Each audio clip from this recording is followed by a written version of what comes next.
سوينا شاور ولبست هذا من اصعب الاشياء اللي بحياتي سويتها.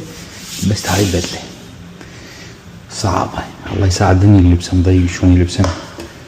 فهسه نقدر نروح نكمل، بس هاي ضروريه ما انساها. وانا يا شباب خليها هنا.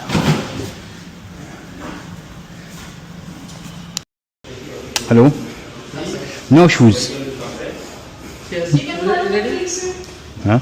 You can follow my colleague. Your stock is ready. Okay. You're ready, sir. Thank you.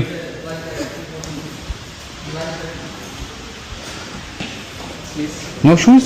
No anything? No silver, sir.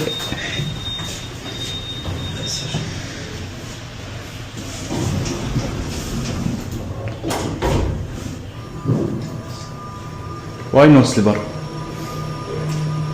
So, I don't know this. Don't sell, هذا المكان شباب. نعم نعم. مرحبا الغوص. السلام عليكم. كيفك يا حبيبي؟ شو اخبارك؟ على راسي، الله يحفظك.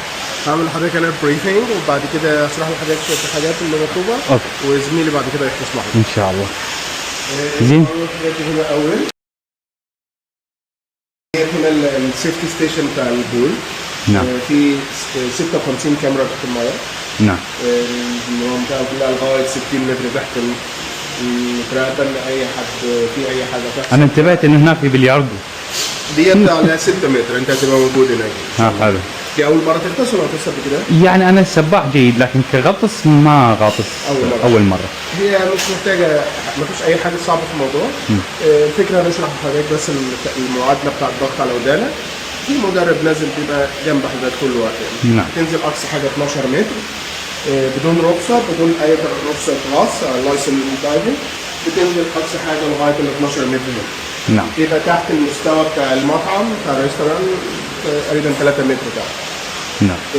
لو خدت رخصه بتاع غاص، اول رخصه بتخليك تنزل 18 متر اللي هي لغايه البيت اللي هنا ده تحت. حلو. 12 متر هتبقى النهارده موجوده عند العربيه دي.